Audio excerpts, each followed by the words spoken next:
Muraho neza turabasuhuje aho muri mu mpande zose z'isi zitandukanye amahoro y'Imana bane namwe nta handi muri ni kuri mubwire wakwibaza ngo niki tubwira abantu kubabwira ko ari beza kubabwira ko tubashimira no kubabwira ko ari ingenzi nibyo dukora tubwira abantu ibyiza byabo bakibasha kubyumva ndetse natwe tukibasha kubivuga uyu munsi rero reka mbere yuko tuganira tubanze tugira abantu twamamariza abantu mushaka kudodesha imyenda myiza ni mujye kuri Grace akorera mu isoko rya Nyarugenge aradoda neza imyenda myiza ubwoko bwose bw'imyenda ndetse n'amarido. Grace akorera mu isoko nimero ni 0788 50 95 73. Grace uramuhamagara cyangwa ukamwandikira kuri WhatsApp ukamuvugisha hanyuma akagukorera neza imyenda ikakugeraho.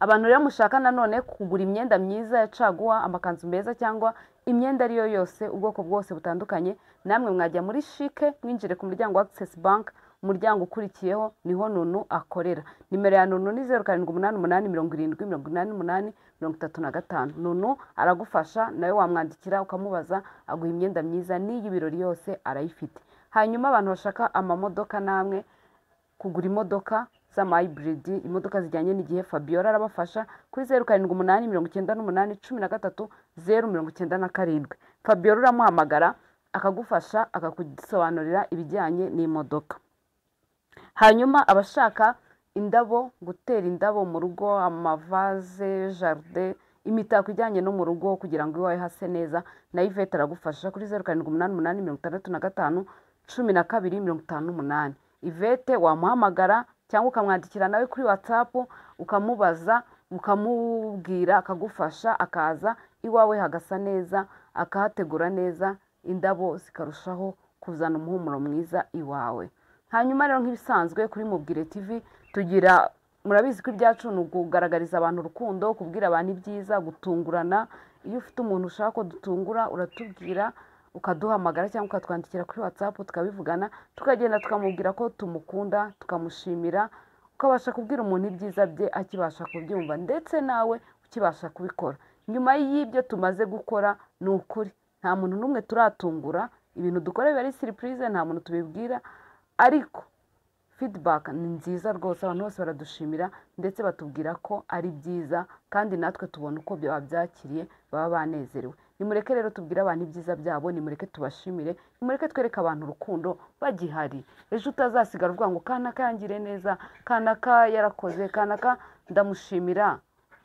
kandi utarabashije kubimubwira agihari uyu munsi rero murabizi ko iyo tutakoze gahunda yo gutungura abantu tugenda tuganira ku tuntu tumwe na tumwe twadufasha mu buzima twatuma ubuzima bwacu burushaho kugenda neza cyangwa ubuzima burushaho kuryoha ikintu rero nifuje ko uyu munsi tuganira cyane cyane abakobwa n'abagore ngo n'igitsina gore muri rusange ikintu cyitwa kugira ibanga ibintu byitwa kugira ibanga usanga twebwe akenshi ntago dukunda kugira ibanga ugira gutya ukavuga ati reka ngira umuntu mbwira iki ngiki nakibwiriye umuntu ariko hari ibintu narebye nsanga uko biri kose dukwiriye kubigira ibanga n'abo bantu tuba twita inshuti zacu ugenda ukamenekera ukamubwira ikintu ese nturabwira umuntu ikintu nyuma ukaza gusigara wicuza cyangwa nyuma ukazabivuga ngo ko usubona bimubwiriye iki ukabona wenda wabwiye umuntu ubabaye umutekereza agahinda kawe wizeye wenda ngo aragufasha urire cyangwa kumve nyuma ukabona wenda nta n'ikintu bimubwiye cyangwa ameze nk'uwabisize aho yicaye ariko hari ibintu bimwe na bimwe narebye mbona mvuga ngo uko biri kose abagore niyo twaba tutarabimenye twaba tubimenye ubu ariko dukwiriye kugira gute kugira ibanga kubera yuko muri iyi minsi hari ibintu byinshi nimba ari mu isi urarushaho kugenda iba mbi cyangwa abantu bararushaho kugenda baba babi ibintu byitwa ishyari ibintu byitwa ubugome ibintu by'ubugizi bwa nabi ugasanga abantu birushijeho kuba bibi ibintu birushijeho kugenda biba bibi rero niyo mpamvu mu rwego rwo kwirinda cyangwa no kurinda umutekano wawe warushaho kugira ibanga ikintu cya mbere rero nabonye umuntu agomba kugirira ibanga harimo nk'umushahara kuba ushobora kubona akazi keza ukaba wabibwira inshuti zawe ukavuga ati nabonye akazi keza ariko kwicara ukavuga ngo aya mafaranga niyo mpembwa ibyo biri mu bintu bishobora gukurura ishyari cyangwa bigakurura inzangano cyangwa se bigakurura abanzi, kuko amafaranga nubwo uba yahembwe uba ufite nawe abashe kuko agomba kugira ibintu akemura. Hari igihe rero abantu bitewe n'imitekerereze yabo cyangwa na gahunda zabo baba bifitiye ushobora kubabwira ati mpembwa miliyoni 3, ejo n'ejo bundi yakwandikira ati se wampaye 10,000, ukamubwira ati ntabyo mfite, ahita avuga ntashaka kumva ko utafite, ngo yewe ngo bakira vuba bibagirwa vuba, ese buriya ananiwe kunyamurira ikibazo, ese uyu ni inshuti ki, ese uyu nguyu yananiwe kumfasha, kandi mu by'ukuri wenda nawe ayo mafaranga ntayo ufite, cyangwa se uranayafite uyafitiye indi gahunda, ntago bikunda. Icyo kintu rero kiri mu bintu ushobora kwirinda, ushobora kugirira ibanga. Umushahara uhembwa uri mu bintu ushobora kugukururira abanzi cyangwa ukagukururira inzangano. Ikindi kintu ugomba kugira ibanga, imishinga uteganya gukora. Imishinga uteganya gukora, ibyo nabyo kubibwira abantu ngo ndateganya gukora ibi, hari igihe ibintu uvuga ko uteganya kubikora abantu wenda ukavuga ati ndabiteganya nko mu myaka 2, urugero ntibibe byakunda, bikaba bitabashije kuhita bikunda, cyangwa se umuntu akakwibira n'umushinga kandi ukavuga ati ngewe ndashaka kuzagira umushinga wenda wo korora inkoko, uri kubivugana abo bantu wowe kubafata wenda siko bagufata, kuko ukufata abo bantu wita inshuti. Hari abantu mu buzima ugira umuntu ukamugira wa mbere, uyu muntu ni inshuti yanjye, nawe ku ruhande rwe afite nawe uwo agira uwa mbere, nawe afite uwo avuga ati uyu niwe merami, niwe wa mbere, ugasanga nawe kuri wowe ni uwa mbere ariko kuri we nturi uwa mbere. Icyo gihe rero ashobora nawe kubiganiriza abandi, cyangwa se kuko nawe uri aho ngaho uri mu bantu bari aho basanzwe, wamushinga akawugutwara, cyangwa se akaba ari aho muri bo abantu bagutega imitsi kubera se bizagerwaho, biriya se bizakunda. Icyo kintu rero cy'imishinga uteganya cyangwa cya gahunda ufite nacyo ugomba kugira gute, kukigira ibanga. Ikintu kindi umuntu akwiye kugira ibanga, cyane cyane ku bantu b'abakristo, amasezerano y'Imana. Hari igihe umuntu koko uba gusenga wishimye unezerewe, Imana yaguhaye promesse, yakubwira ati wenda nzakora ibi nzakora ibyandi, abakristo bakunda bati mfite nzayimana. Ukuri kubibwira abantu, harimo abantu b'abagome, harimo abantu bajya banumva ngo bazirika amasezerano y'abandi, cyangwa se umuntu akabihera akaguca intege, wenda uravuze ati utuzwe n'Imana noneho imbwiye irambwiye atumva ati umwaka utagiye nk'iki nzaba ndi guseka, nzaba ndi mu byishimo. Wenda si ubwa mbere umubwiye ibintu Imana ivuze, akatavuga ngo yewe ngo nawe mwe murayibeshyera, ubu ikintu yavuze ubu se byarakoretse. Kandi Imana ishobora kuvuga ariko gukora ntuzi igihe izakorera. Si byiza rero, cyangwa ugasanga abantu batesheje agaciro Imana bitewe n'iki, nuko kuntu ugenda uvuga amasezerano Imana igufitiye. Icyo kintu nacyo tugomba kukitondera, ibintu byo kubwira abantu Imana yavuze ibi, Imana yavuze ibi, umenya ibintu Imana imvuzeho ni byiza kuko wowe ubizi, bigutere kwizera, bigutere kuyigumaho, ariko bikurinda ibintu ntabwo ari abantu bose kwirirwa ubwira, ndetse binabaye byiza bihorere, nta muntu wagakwiye kwirirwa ubwira ibintu Imana yavuganye nawe. Ikindi rero, nimba ari umuntu mufitanye ikibazo, umuntu akaba yari inshuti yawe, umuntu abantu bakaba babazi ko mwagendanaga, abantu bakaba bazi ko mwari inshuti, ari umukopine wawe, hakaba ngombwa ko mutandukana, hakaba ngombwa ko mutakiri inshuti, hakaba agira ikintu mupfuye kidatuma mukomezanya urugendo, wibibwira abantu biza kukureba ngo bakubaze ngo se nguriya muntu ngo bimeze gute ngo mutakiri kumwe, ngo nurangiza ubwire ngo yaramvuze ngo uriya muntu yaransebeje. Hoya, ibyo bintu nabyo ukwiriye kubigira ibanga. Kubera iki? Ntabwo uravuga ikintu uko wakivuze ntaba ariko kigenda, abantu bakagihindura, noneho ugasanga urugero wenda mwihaye akavakansi cyangwa hari akantu mutari kumvikana neza. Nimba umuntu ari ikintu mutari kumvikanaho neza, mubwira uti ibyanjye ndumva tutari guhuza, reka tubanze dutegereze turebe ko iki kintu tuzagikora. Apana kuhita ugenda umbwira abantu ngo yango nabonye tudahuza, ngo nabonye tutumvikana. Abo bantu uri kubwira baragenda bashyiremo umunyu, bashyiremo agasenda, noneho ibintu birushaho kuzamba, birushaho gutuma mwangana, inzangano babateranye bitewe n'iki, nuko bo babishaka. Ibyo bintu nabyo biri mu bintu mukwiriye kugira ibanga. Nimba ari umuntu ufitanye ikibazo, nimba ari umuntu mutumva ibintu kimwe, sinangombwa ikibazo gusa, nimba ari umuntu mutumva ikintu kimwe, byihorere, wigira umuntu nakwaza ngo se ngo kanaka ko mutakiri kumwe, kanaka ko naheruka kumubona, hakugira ngo ugende uvuga ngo twapfuye ibindi. Oya, uwo muntu ntuzi uko azabisobanura, uwo muntu ntuzi aho azabigeza. Mwihorere ngo nasanze, mubwire ngo hari ibyo tutumvikanya gusa, urekeraho. ikindi ibintu by'urugo, ibi byo narabibabwiye rwose, ibintu by'urugo, ibintu by'umuryango ntabwo ari abantu, nta muntu rwose ukwiriye kubibwira. Nimba byarengeje nababwiye ko ugomba kubwira pari cyangwa marene, kubera yuko uwo muntu, abo bantu uri kubwira nabo baragenda bagende babibwira abandi, nabo babibwira abandi. Ibintu usanga byabaye isosi, ibintu byabaye akavuyo, abantu bose uratambuka ngo yewe uriya nawe nubwo agiye biri ku manegeka, buriya rwarahubutse, uriya nta kigenda, uriya umugabo wameze gutya. Oya, gira ibanga, gira ibanga, kuko nta muntu wo kwizerwa. Nimba hari ikibazo kindi ufite, nimba hari indwara ufite, nimba hari uburwayi ufite, si ngombwa nabwo kwirirwa ubwira abantu bose ko ufite uburwayi, urwaye asima, ufite imiti uhora unywa.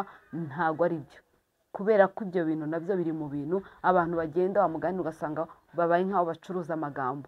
Ibintu ukwiriye kumenya kugira ibanga. Ikindi kintu cyane cyane nyamukuru muri iyi minsi muri kubibona ukuntu abantu benshi bari gupfa. Ababyeyi batwite barajya kwa muganga bagiye kubyara, ugasanga umuntu arapfuye, umuntu apfuye mu mahererane, umuntu apfuye tutazi ukuntu apfuye. Kubera iki? Biri muri ibyo bintu ndi kubabwira ngo ni ibanga.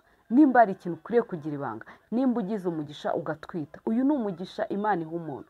Ariko nubwo ari umugisha, haba hari abantu benshi bawurwanya, haba hari abantu benshi bari aho ngaho biteguye, bamwe bavuga ngo ntazarwubaka, ntazabyara, ntazaheka. Abo bantu baba bari inyuma yawe, kuko rero utabazi. Hari n'igihe baba bari mu bo wita inshuti zawe, bafite ubufindo bagukorera, bafite ubukonikoni bagukorera. Inda ni ikintu kitahishwa, inda ni ikintu rwose utapfukirana. Nimba igaragaye ukagenda mu muhanda umuntu akaba yakubona, sawa, nta kibazo nabibona. Ariko umuntu nimba kwa kundi amamareze ntumeze neza, uratangiye gutwita, umuntu aguhamagara bise bite, umeze ute? Simeze neza sha, naratwise.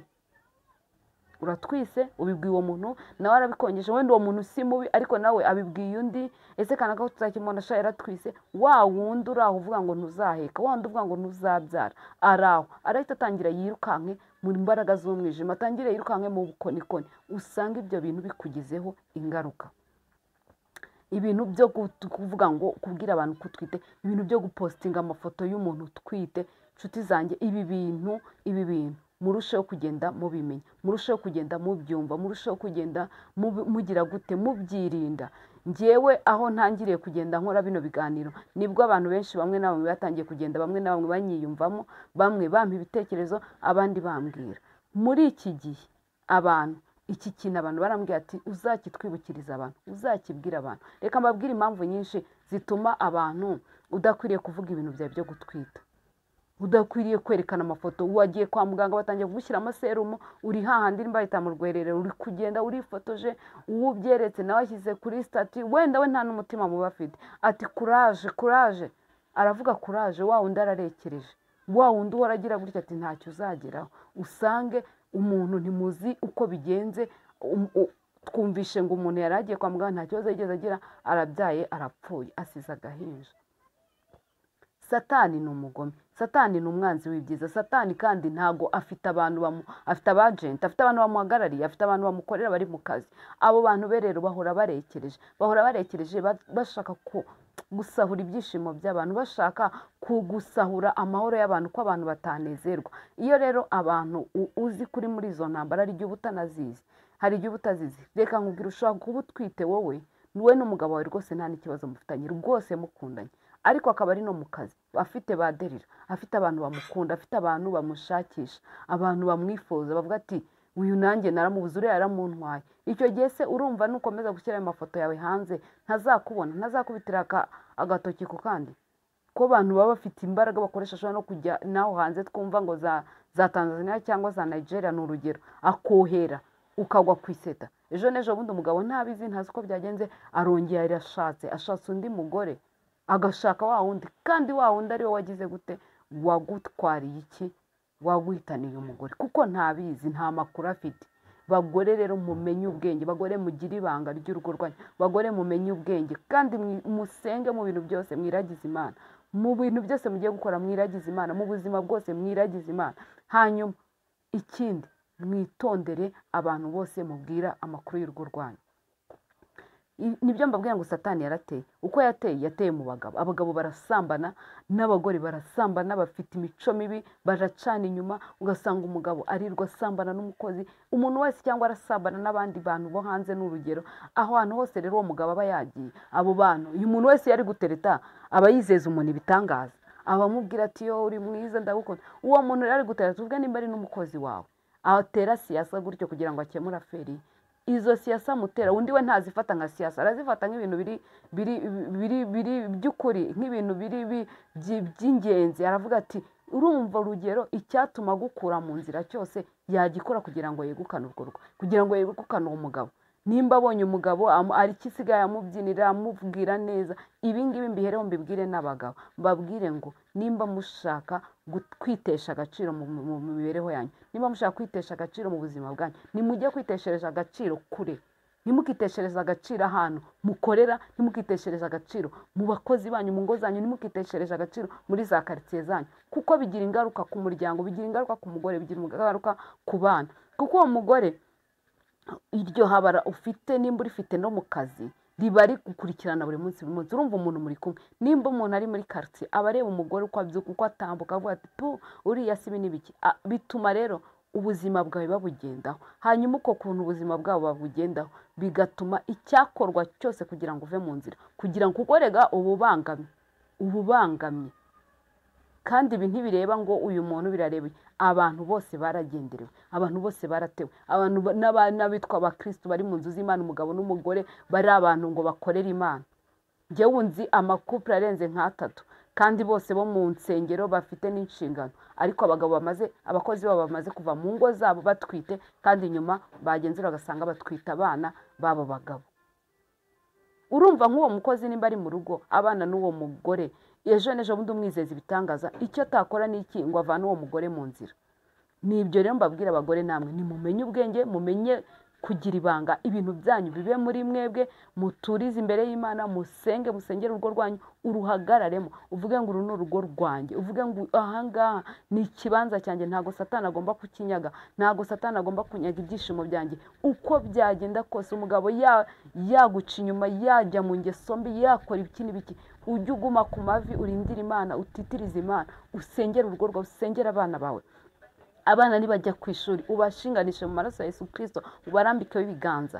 Apana ari kuza ngo abana babaye abambere, ngo urabipostinze, ngo uravuze ngo abana banjye babaye abambere, abana amabirete yabo yashyize aho ngaho. Nibyo ndi kugenda mbabwira abantu n'abagome. Abantu nageze kubona abantu kuri social media banavuga ibikonikoni bakoraga, ngo bagatangira abana akaba yamusuza gutya, akamukoza ikiganza mu mutwe, akamutwarira ubwenge. Umwana akaba yabaga uwa mbere, wajya kubona ukabona umwana yasubiye inyuma.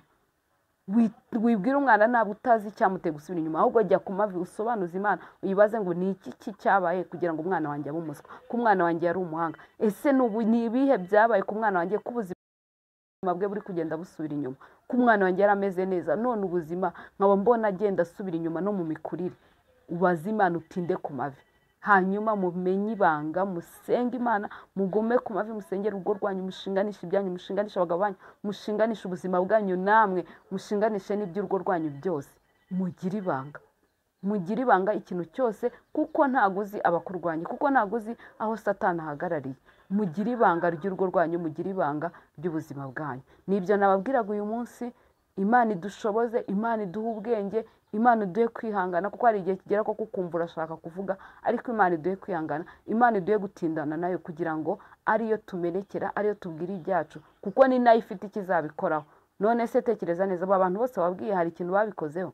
Ntibakumviye ubusa, ntibakuretse, ariko Imana yo irumva ikanakora.